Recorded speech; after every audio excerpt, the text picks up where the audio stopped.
The words sliced through the air like a blade, sharp and unyielding, as I stood frozen in the hallway. I hope my ex is there. He always. My girlfriend's voice, soft and conspiratorial, drifted from the bedroom, each syllable a splinter embedding itself in my chest. I couldn't hear the rest, muffled by the hum of the air conditioner and the thud of my own pulse.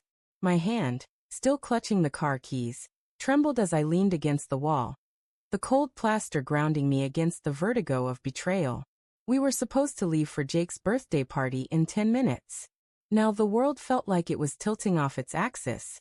Lila's voice had carried that lilt, the one she used when she was lost in a memory that made her smile. I knew it well, too well. It was the tone she'd used when we first met, recounting stories of her travels, her laughter painting vivid pictures of sunlit beaches and reckless nights. But this was different. The mention of her ex, Ryan, wasn't new. She'd talked about him before, always with a dismissive wave, calling him a mistake or ancient history. But the way she said his name just now, with a warmth that curled around the edges, felt like a violation. My stomach churned, a mix of dread and denial, as I tried to piece together the fragment I'd overheard. He always what? I forced myself to move, stepping silently toward the bedroom door, the hardwood creaking faintly under my weight. The apartment smelled of Lila's lavender perfume, a scent that usually calmed me but now felt like a taunt. I pressed my ear to the door, holding my breath. She was on the phone, her voice low but clear now. No, he doesn't suspect anything, she said, and my heart plummeted, a stone sinking into dark water. It's just seeing Ryan last week stirred things up. I didn't expect to feel this way. The keys slipped from my hand, clattering to the floor. The sound was deafening in the quiet, and Lila's voice cut off abruptly. Hold on, she said, and I heard the rustle of her moving toward the door. Panic surged through me, but I couldn't move, rooted by a mix of anger and desperation to know more. The door swung open, and there she was, Lila, her dark hair spilling over one shoulder, her green eyes widening as they met mine.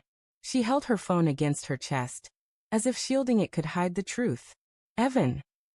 Her voice was a fragile thread, caught between surprise and guilt. I thought you were getting the car. I opened my mouth, but the words stuck, tangled in the storm of emotions raging inside me. Heartbreak clawed at my chest, but anger burned hotter, urging me to confront her. Yet a small, desperate part of me wanted to pretend I hadn't heard, to cling to the version of us I'd believed in an hour ago. Who were you talking to? I asked, my voice low, almost a growl. She hesitated, her fingers tightening around the phone. Just Sarah, she said too quickly. The lie was obvious, a crack in the facade she was trying to maintain. Sarah, her best friend, didn't make her voice soften like that. Sarah didn't make her eyes dart away, avoiding mine. Don't, I said, stepping closer. The air between us felt charged, like the moment before a storm breaks. I heard you, Lila. You said Ryan's name. You said he doesn't suspect anything. My voice cracked on the last word, betraying the hurt I was trying to bury under fury. Her face paled, and for a moment, I saw something flicker in her eyes, regret, maybe, or fear. But then her shoulders squared, and she lifted her chin defiant. You were eavesdropping? She countered, her tone sharp. That's low, Evan. The accusation stung, but it couldn't drown out the truth screaming in my head. Don't turn this on me, I said, my voice rising despite myself. What's going on with Ryan? What did you mean, he always? She opened her mouth, then closed it, her gaze dropping to the floor. The silence was suffocating, stretching into seconds that felt like hours. I wanted her to deny it, to laugh and call me paranoid, to pull me into her arms and make this moment disappear. But she didn't. Instead, she set the phone down on the dresser, her movements slow, deliberate, as if buying time. I saw him last week, she said finally, her voice barely above a whisper. At the coffee shop near my office. It wasn't planned.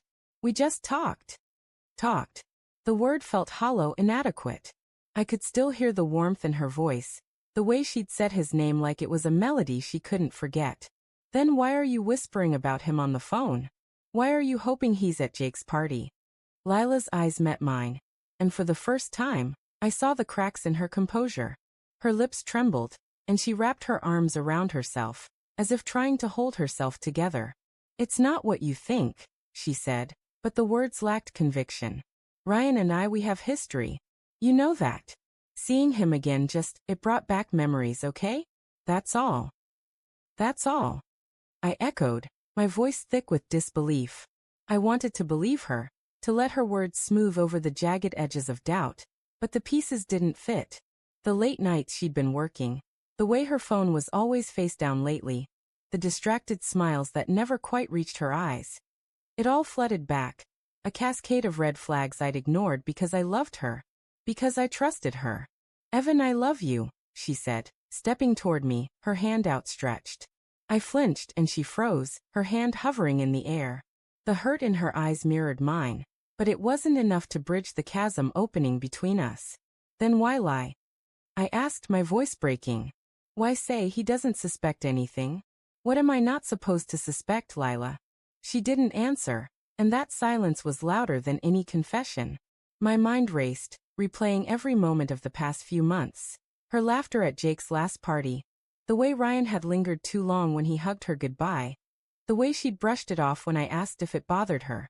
I'd been so quick to accept her assurances, so eager to believe we were solid. Now those memories felt like lies I'd told myself. "We're going to be late," she said suddenly, her voice flat, as if she could pivot us back to normalcy. "Jake's waiting."